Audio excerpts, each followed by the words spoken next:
कैलाश विजयवर्गीय ने शिवराज पर किया बड़ा हमला। एमपी बीजेपी में मचा हंगामा। कैलाश विजयवर्गीय ने बताया क्यों पसंद नहीं थे पूर्व सीएम।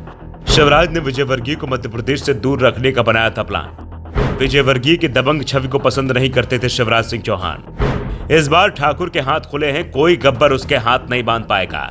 ये फिल्मी डायलॉग आजकल मध्य प्रदेश की राजनीति में छाया हुआ है, क्योंकि ये डायलॉग बोला है मध्य प्रदेश के नगरीय विकास मंत्री कैलाश विजयवर्गीय ने। और इसके साथ ही सवाल उठ खड़े हुए हैं कि क्या पहले ठाकुर के हाथ बंधे हुए थे, और इसी में छिपा है शिवराज और कैलाश विजयवर्गीय के टकराव की कहानी। लोग सवाल करते रहे हैं कि आखिर पूर्व सीएम शिवराज सिंह चौहान को लेकर कैलाश विजयवर्गीय के मन में इतनी तल्खी क्यों रहती है, और अब इसका जवाब खुद कैलाश विजयवर्गीय के बयानों से ही सामने आ गया है। दरअसल मध्य प्रदेश में कैलाश विजयवर्गीय को दबंग नेता माना जाता है, जो अपनी बात बिना किसी दबाव के कहता और मनवा भी लेता है। और विजयवर्गीय की यह बात शिवराज सिंह चौहान को पसंद नहीं थी, इसलिए शिवराज ने कैलाश विजयवर्गीय को मध्य प्रदेश की राजनीति से अलग करने की रणनीति तैयार की, और वो इसमें कामयाब भी हो गए। कैलाश को पहले हरियाणा का चुनाव प्रभारी बनाया गया और फिर मध्य प्रदेश भेज दिया गया। यहां तक कि 2018 के विधानसभा चुनाव में कैलाश विजयवर्गीय को टिकट तक नहीं दिया गया था, जबकि इससे पहले वो जिस सीट से चुनाव लड़ रहे थे उसे बीजेपी के खाते में डाल रहे थे। लेकिन शिवराज को शायद ये पसंद नहीं आ रहा था। दरअसल शिवराज सरकार में भी कैलाश नगरीय विकास मंत्री थे, और वो इंदौर के विकास में कुछ ज्यादा ही ध्यान दे रहे थे।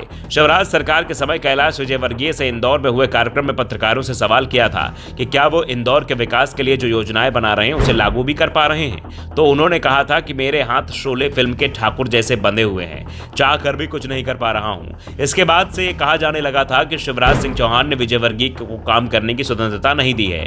लेकिन अब मोहन यादव की सरकार बनने के बाद कैलाश विजयवर्गीय फिर से पावर में आने लगे हैं। मुख्यमंत्री मोहन यादव और कैबिनेट मंत्री कैलाश विजयवर्गीय के संबंध पहले से काफी बेहतर बताए जाते हैं। सीएम मोहन यादव भी कैलाश विजयवर्गीय को भाई साहब और जननायक कहकर संबोधित करते हैं। ऐसे में लगने लगा है कि एक बार फिर से मध्य प्रदेश में कैलाश विजयवर्गीय की तूती बोलने वाली है, और कैलाश ने भी बता दिया है कि इस बार ठाकुर के हाथ खुले हुए हैं, एकदम खुले हुए हैं, और अब इंदौर के विकास में दिखाई भी देगा। इंदौर के विकास में जो भी योजनाएं बनाएंगे आसानी से उसे लागू कर सकेंगे। राज्य के सीएम मोहन यादव का उन्हें पूरा समर्थन मिला हुआ है, और सबसे बड़ी बात 5 साल पहले के विजयवर्गीय और आज के विजयवर्गीय में बहुत अंतर आ चुका है। अब कैलाश विजयवर्गीय का राजनीतिक कद बहुत बड़ा हो चुका है।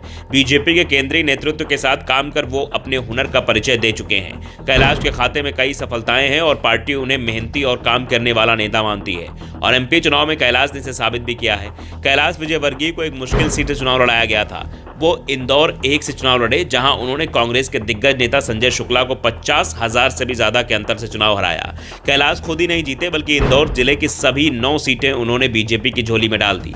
एक और कैलाश विजयवर्गीय कद पार्टी में बढ़ा है, वहीं शिवराज सिंह चौहान से पार्टी ने सीएम पद लेने के बाद उन्हें कोई दूसरी जिम्मेदारी भी नहीं सौंपी है। इस समय शिवराज सिर्फ पार्टी के विधायक हैं, जिससे अब आज विजयवर्गीय राजनीति में शिवराज से आगे निकलते दिखाई दे रहे हैं। ब्यूरो रिपोर्ट, द नव दर्पण न्यूज।